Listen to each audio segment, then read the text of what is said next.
Well, the Boycott, Divestment and Sanctions movement is targeting Israel is now back in the headlines. It's now flourishing across college campuses, and that's cause for great concern. Chris Mitchell reports from Jerusalem. Ben and Jerry's decision gave a boost to the Boycott, Divestment and Sanctions movement, or BDS, and raised questions about where it gets its funding. You've got a lot of groups that are operating on, what appear to be shoestring budgets, but yet we continue to see the BDS movement flourish and thrive across various campuses. I think what it means is that this is a very decentralized funding network. In 2016, Jonathan Schanzer testified before Congress and shared his research into the funding of the BDS movement. But then finally stumbled on one group called American Muslims for Palestine. Many of them worked for charities that were previously shut down by the U.S. government for supporting Hamas. This, of course, came as a surprise to us. The more we dug, the more we realized that there was a network, a relatively small one, but apparently influential, that was active on campus. I think it ultimately demonstrated that even if this group is not engaging in anything illegal, and I think it's important to stress that, that their background is important, that this is not just simply a social justice movement, but rather a group that is motivated by very ideological reasons. Schanzer tells CBN News the network is doing now what it did in 2016. In a related development, Israel recently targeted 6 NGOs for aiding the Popular Front for the Liberation of Palestine, or PFLP. That group is designated as a terror organization by the U.S. So what we're also seeing is that a number of these so-called charities and NGOs really cover for terror groups like PFLP and others as a way to funnel money that ultimately goes to these groups for the purpose of carrying out boycott activities. Arsen Ostrovsky says boycott activities go back 20 years to the movement's beginning at a UN conference in South Africa designed to fight racism. It ended up coming together to promote racism and against one state and one state only, the Jewish state Israel. Annette Will says that helped propel BDS to become a key weapon against the Jewish state. She points out the main BDS tactic is to demonize and delegitimize Israel through its signs or placards.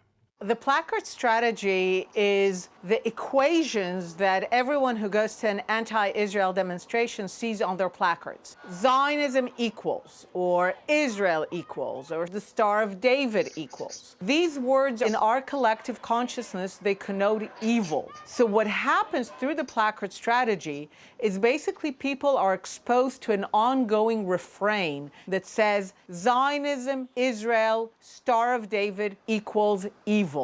That, according to Wilf, promotes the idea of Israel as the global villain. There is no greater good in this world than the eradication of evil. So if you create this mental mindset, you create a global mindset that there is an evil out there, and the evil is Israel and Zionism. You're basically saying, because Israel, Zionism, and the Star of David are evil, whatever you do to rid the world of this evil will be justified. Ostrovsky says this helps explain the growth of violence worldwide against Jews earlier this year during Israel's war with Hamas in Gaza.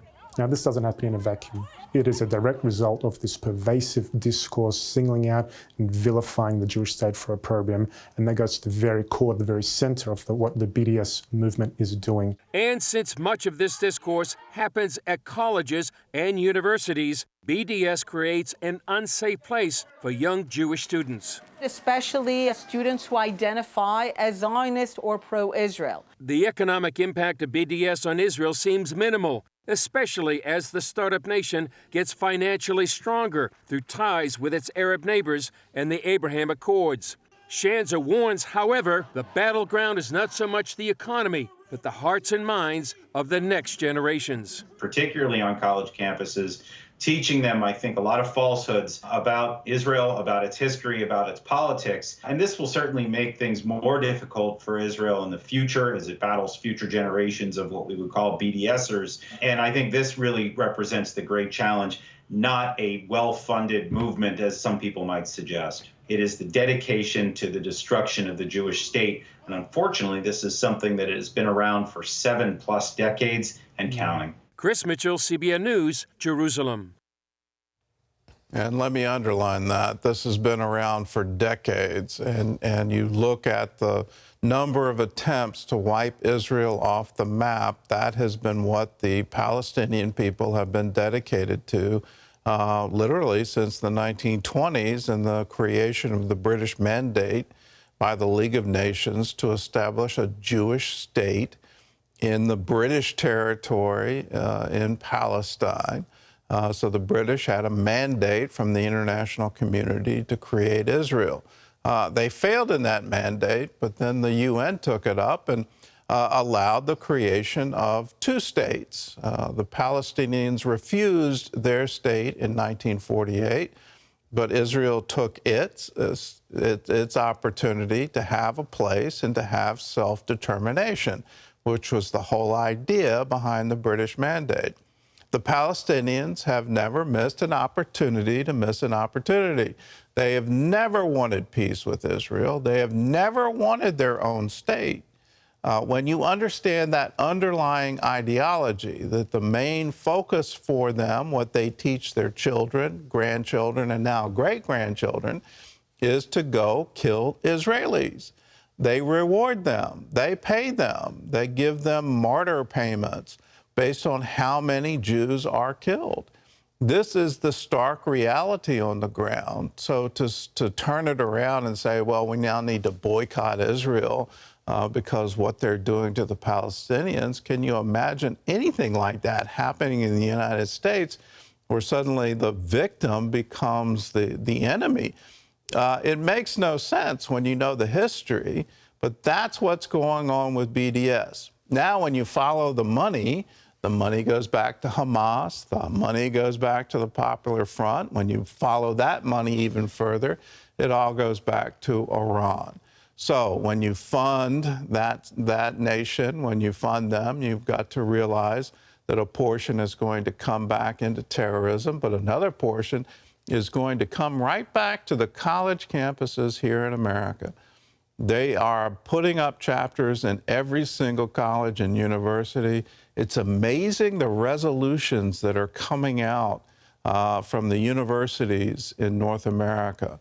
I was astounded. Yale University, their student government, passed a pro-Palestinian resolution.